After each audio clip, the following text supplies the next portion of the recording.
나는 미국에 살고 있는 50대 돌직남이다. 2009년에 미국에 와서 16년째 살고 있다. 나는 스쿨버스 드라이버로 일한다. 스쿨버스 드라이버는 항상 사람이 부족하다. 팬데믹 기간 동안 수많은 스쿨버스 드라이버들이 은퇴한 이후 그로부터 벌써 몇 년의 시간이 지났지만 아직도 늘 사람이 부족하다. 스쿨버스 드라이버에 지원하는 사람에게 2,000불, 하나로 약 260만원 정도 지원자 보너스와 시급이 26불, 하나로 대략 36,000원 정도를 주지만 역시 사람이 부족하다. 시간당 26불, 하나로 36,000원 정도가 그렇게 나쁜 것 같지 않아 보여도 현재의 미국 렌트비 수준과 물가, 그리고 원천 공제되는 세금, 의료보험, 소셜연금, 은퇴연금 납부액 등을 제하고 난 후의 실수령액은 만약 3, 4인 가구의 주 수입원으로 일을 한다면 턱없이 부족하다. 거기다 여름방학, 겨울방학, 봄방학, 그리고 각종 휴일들, 또 학교 일정에 따라 학교가 문을 닫는 날들은 돈을 지급해주지 않는다. 그래서 돈 때문에 처음 몇 년 동안 많은 사람들이 그만두거나 아니면 따로 부업을 하면서 스쿨버스 드라이버로 일을 한다. 거기다 자격 조건은 까다롭다. 또 아침 일찍 일어나야 하니 저녁에 일찍 자야 해서 저녁이 없는 삶을 살아야 한다. 그리고 트레이닝 후에 받게 되는 스쿨버스 운전자 자격증의 경우 많은 사람들이 트레이닝 기간 중에 또는 실제 운행하는 버스에서 하는 트레이닝, OJT에서 탈락하거나 아니면 스스로 그만둔다. 스쿨버스 드라이브를 한다니까 한국에서 온 누나가 말했다. 그거 그냥 앉아서 운전대만 잡고 있으면 되는 거 아니야? 아이들이나 씻고 내리고. 맞다. 사실 나도 그런 것 같아서 이 일을 시작했다. 쉬워 보였다. 그런데 스쿨버스 드라이버를 일하는 것이 겉으로 보이듯이 평화롭고 한가하지 않다는 걸 첫해 알게 되었다. 우선 처음 몇 대 동안은 영어로 시니어리티, 한국말로는 연공서열, 군대 용어로 짬밥에 따라 노선과 그 외의 모든 것이 결정되기 때문에 신입 드라이버는 가장 나쁜 노선에 가장 나쁜 버스를 운전하게 되고, 또 신입이니까 시간당 받는 돈도 가장 적다. 이로 인해 나도 첫 해와 두 번째 해에는 가장 골치 아프고 말썽이 많은, 또 그러면서 위험한 길을 운전해야 하는 노선을 가장 형편없는 스쿨버스를 운전하면서 가장 낮은 돈을 받고 일했다. 그래서 처음 3년 동안 많은 사람들이 일을 그만둔다. 그리고 나 같은 이민자들을 힘들게 하는 것은 역시 영어다. 스쿨버스에서의 의사소통은 거의 무전을 통해서 하게 되는데, 무전으로 하는 영어 의사소통은 일상적인 대화와는 많이 다르다. 사실 미국 원어민들도 스쿨버스에서 하는 이런 무전통화에 적응하는데 대략 1년 정도 걸린다고 한다. 또 이런 무전통화를 평화로운 환경에서 하는 게 아니라 버스를 운전하면서, 그러면서 동시에 버스에 탄 수십 명의 아이들을 살펴보면서 해야 한다. 나도 처음 몇 해 동안 무전을 하는 영어가 들리지 않거나 또는 영어로 뭐라고 대답해야 할지 몰라서 곤란한 적이 많았다. 또 이런 무전 통화는 동시에 모든 다른 드라이버들과 슈퍼바이저들이 모두 함께 듣고 있어서 더 부담이 된다.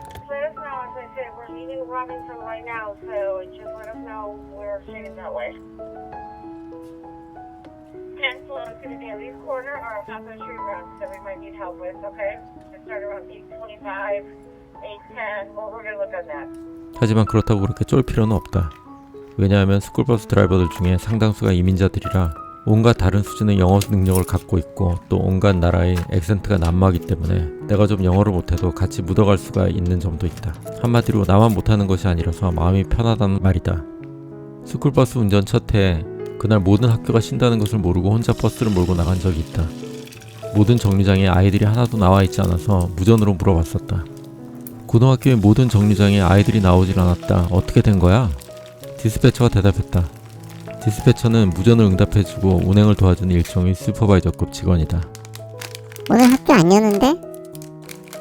그런 다음 나는 들었다. 그녀가 빵 터져서 웃는 것을.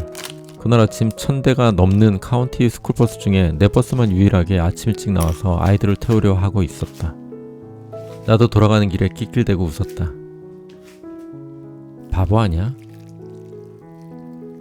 보통 90%의 착한 아이들과 10%의 말썽장이, 소위 말 안 듣는 아이들의 비율로 버스가 채워진다. 초등학생과 고등학생들은 대체적으로 괜찮지만 중학생들은 때때로 골치 아플 때가 많다.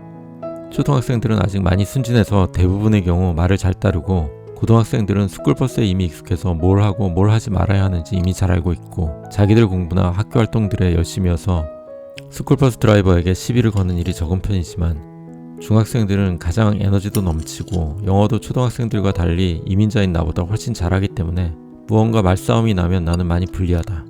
특히 스쿨버스 드라이버는 운전을 하면서 그것도 대부분의 경우 한 명이 아니라 여러 명의 말 안 듣는 아이들을 동시에 상대해야 하는 경우가 많아서 처음부터 불리한 위치에서 시작하는 경우가 많다.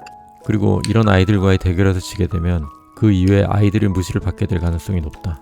이 부분에서 원어민들과 차이가 난다. 원어민들은 자신이 어릴 때부터 스쿨버스를 탔기 때문에 아이들이 무슨 생각을 하는지 너무나 잘 알고 또 영어도 잘하니까 소위 말빨로 아이들을 압도할 수 있지만 나 같은 경우는 스쿨버스 문화 자체가 그리 익숙하지 않고 거기다 영어도 어눌해서 말에 힘이 들어가기가 힘들다. 특히 교묘하게 팀플레이를 하는 중학생들을 그것도 버스를 운전하면서 상대하기는 쉽지 않다. 또 최근 몇 년 동안 더 바빠진 노선 스케줄 때문에 마음까지 여유가 없다. 또 이런 아이들이 뒤에는 그 부모들이 있다는 것도 생각해야 한다. 안 그런 부모도 있지만 어떤 부모들은 스쿨버스 안에서 학생들과 스쿨버스 드라이버 사이에 벌어진 일에 굉장히 민감한 사람들도 있고 또 이런 일들이 자칫 큰 사건으로 커질 수도 있다. 그래서 매일매일 사건, 사고가 끊이질 않는다.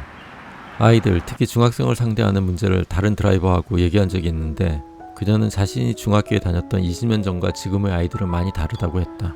자신이 중학교를 다니던 때에는 스쿨버스 드라이버를 존경하고 지금보다 매우 잘 따랐는데 지금은 아이들의 존경심이 거의 사라졌고 예의도 없어졌다고 했다. 그래서 생각했다. 이것이 다만 내 영어 때문만은 아니었구나. 하지만 무엇보다 가장 크게 신경 써야 하는 것은 안전사고다. 만약 일반 자동차 사고나 트럭, 버스 사고가 나서 사람이 다치면 대부분의 경우는 그냥 조용히 지나가지만 만약 스쿨버스 사고가 나서 학생이 다치면 그 사건은 반드시 그날 저녁 TV 메인 뉴스에 나온다. 아주 큰 사건으로 다뤄진다. 사고가 나지 말아야 하고 특히 누구도 다치지 말아야 한다. 그 외에 아이들이 갖고 있는 온갖 알레르기 문제, 연방법과 주법에 따른 수많은 법규와 규제들을 지켜야 하는 것, 자칫 큰 사건으로 커질 수 있는 성추행 문제, 수많은 트레이닝들, 안전사고로 인한 법적 분쟁에 휘말릴 수 있는 위험성, 의료보험과 퇴직연금은 괜찮지만 세후의 실질소득이 적어서 부업을 해야 하는 고단함 등 결코 쉽지 않은 직업이다. 그래서 항상 사람이 부족하다.